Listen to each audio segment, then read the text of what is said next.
નમસ્કાર મિત્રો, વેધર ઇન્ફોર્મેશનમાં આપનું સ્વાગત છે. હું છું પરેશ. ખાસ કરીને આજના વિડીયોમાં આપણે વાત કરવાની છે અત્યારે જે માવઠાના ઝાપટા પડી રહ્યા છે અને હવે આપણે કેટલા દિવસ માવઠું જોવા મળશે અને ટ્રફ ક્યાં પહોંચ્યો છે તે તમામ વિષયની ચર્ચા કરશું. સૌપ્રથમ તો આપને એ જણાવી દઉં કે આમ તો આપણે ઉનાળાની શરૂઆત થઈ છે. લઘુત્તમ અને મહત્તમ તાપમાનમાં એક મોટું અંતર અત્યારે જોવા મળી રહ્યું છે. લઘુત્તમ તાપમાન છે હજુ પણ નીચું ચાલી રહ્યું છે, સામાન્ય કરતાં 2 ડિગ્રી નીચું છે. એ સાથે મહત્તમ તાપમાન છે નોર્મલ નજીક અત્યારે આવી ગયું છે. આ વચ્ચે જે ઉત્તર ભારતના પહાડો ઉપરથી WD એટલે કે વેસ્ટર્ન ડિસ્ટર્બન્સ જે પસાર થઈ રહ્યા છે અને એનો ટ્રફ છે એ ગુજરાત સુધી લંબાયો હતો. એને કારણે છેલ્લા 2-3 દિવસથી રાજ્યના અલગ અલગ વિસ્તારોની અંદર છૂટાછવાયા માવઠાના ઝાપટા જોવા મળ્યા છે. જોકે આ માવઠું છે કોઈ તીવ્ર માવઠું નથી, હેવી માવઠું નથી જેમાં વ્યાપક પ્રમાણમાં નુકસાન છે એ પ્રકારનું માવઠું નથી, પણ છૂટાછવાયું સામાન્ય ઝાપટા છે એ ચોક્કસથી નોંધાઈ રહ્યા છે. જે આપણું અનુમાન હતું કે 22 ફેબ્રુઆરી 2026થી લઈને 28 ફેબ્રુઆરી 2026 સુધી આ ઝાપટા જોવા મળી શકે. એ જ મુજબ જોવા જઈએ તો છેલ્લા 2-3 દિવસથી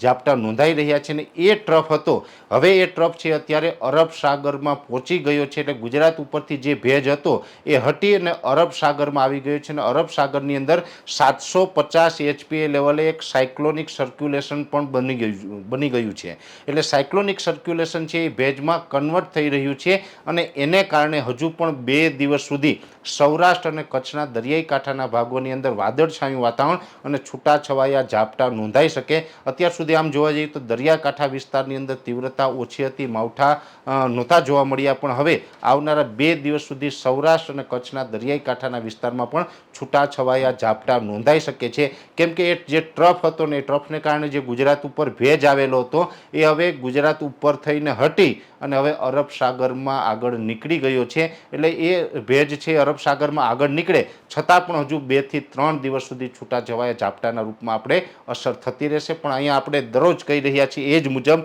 કે હવે આ માત્ર 2 થી 3 દિવસ ઝાપટા પડવાના છે અને છૂટાછવાયા છે, સાર્વત્રિક નહીં હોય એટલે કોઈ ગભરાવાનું નથી. અને બીજી વાત એ છે કે હવે આ ઝાપટાના વિસ્તારની અંદર આવતીકાલથી ઘટાડો થશે. એટલે જે આવતીકાલથી જે ઝાપટા હશે માત્ર સૌરાષ્ટ્ર અને કચ્છના અને એ પણ દરિયાકાંઠામાં એટલે કે દરિયા કિનારેથી લઈને 50 કિલોમીટરના એરિયાની અંદર આ ઝાપટા જોવા મળે તેવી શક્યતાઓ છે. બાકી બીજા વિસ્તારો છે એ હવે ધીમે ધીમે ખુલ્લા થતા જોવા મળશે. એટલે ખાસ અત્યારે અસ્થિરતા અને હવામાન વિશેની જે માહિતી હતી એની અંદર એટલું દરેક મિત્રોને વિનંતી રહેશે. વિડીયોને લાઈક આપીને દરેક ગ્રુપમાં શેર કરી દેવો. યુટ્યુબ ઉપર જોઈ રહ્યા હોય તો સબસ્ક્રાઈબ કરજો અને ફેસબુકને ફોલો કરજો. નમસ્કાર.